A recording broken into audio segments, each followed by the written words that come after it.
हे तीज माता, आज हमें आपकी कृपा और मार्गदर्शन की जरूरत है। कोई है जो आपका व्रत पूरा ना होने देकर आपका अपमान कर रहा है। आइए तीज माता, पधारिए पधारिए तीज माता, आइए आइए तीज माता, पधारिए, आइए पधारिए।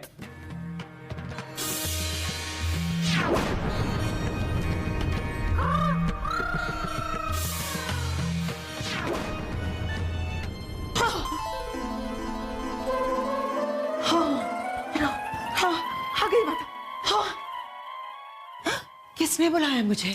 इसने। हाँ, मैं तो कैलाश पर्वत पर चावल बीनती हुई अपने पति परमेश्वर महादेव के घर आने का इंतजार कर रही थी। माफ कीजिएगा तीज माता, हमने आपको याद किया।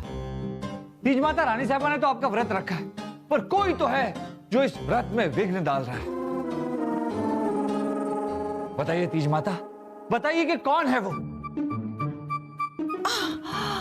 कौन है? कौन है ये जो मेरे अलावा मेरे शरीर में घुसा है?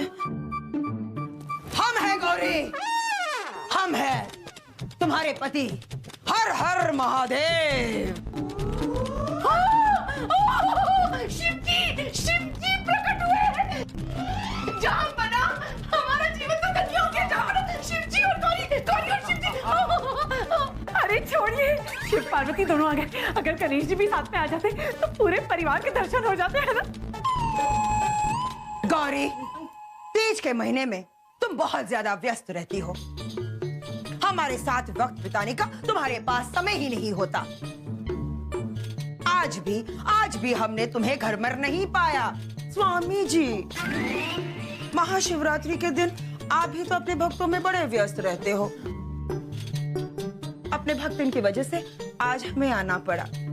पुत्री सुनो, तुम्हारे इस व्रत को पूरा न होने देने वाला कोई पुरुष ही है।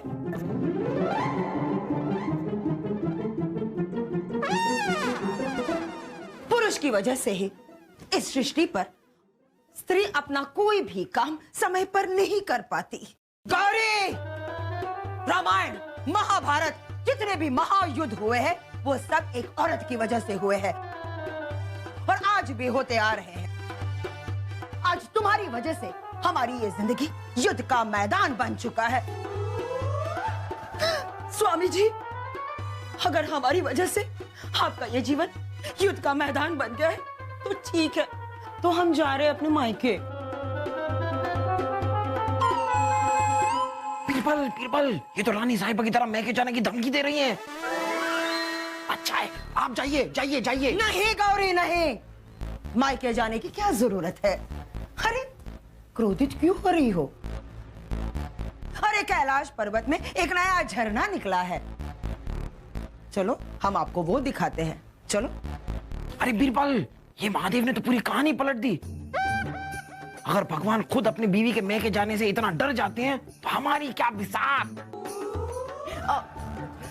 अब हम चलते हैं। माते, जाने से पहले उस पुरुष का नाम तो बताती जाइए। पुत्री, वो पुरुष जिसकी वजह से तुम्हारा ये व्रत पूरा नहीं हो रहा है, कल सुबह तक उसकी नाक 1 गज लंबी हो जाएगी।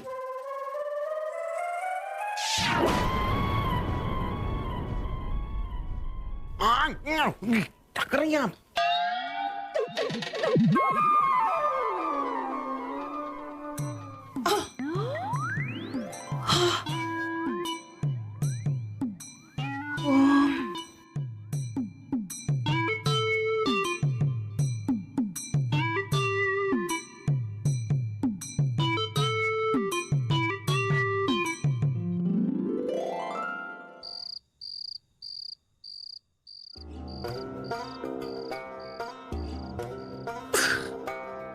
वासु, हमारी नाक हमारी इज्जत है, लेकिन हमें ऐसा क्यों लग रहा है कि हमारी नाक थोड़ी लंबी हो गई है?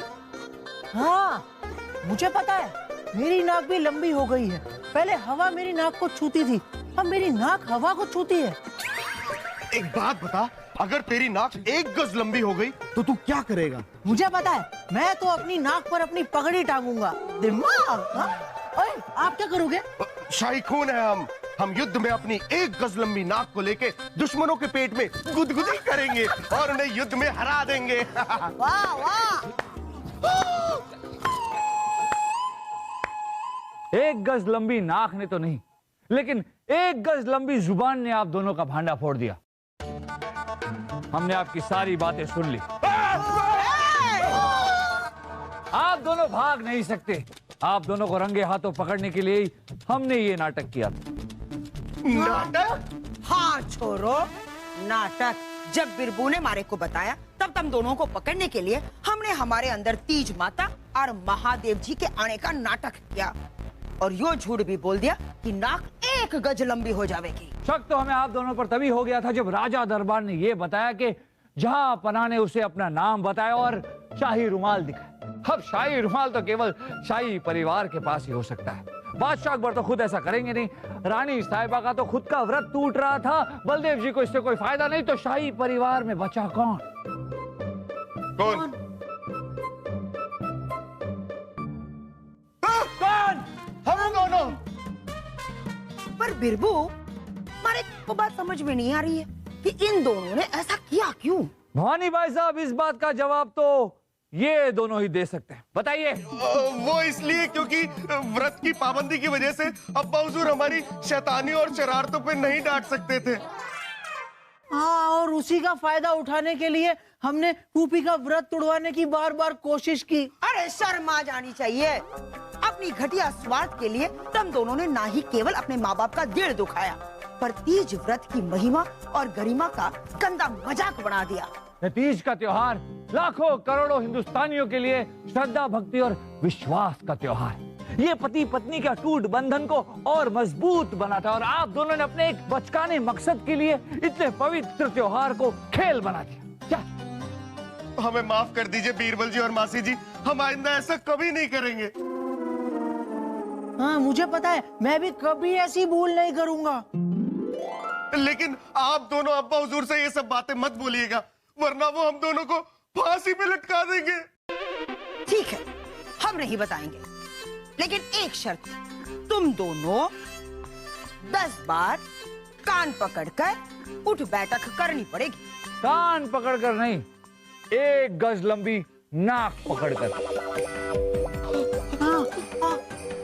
1, 2, 8, 9, 10, बस हो गया। दोनों की लाख लंबी हो गई। हाँ?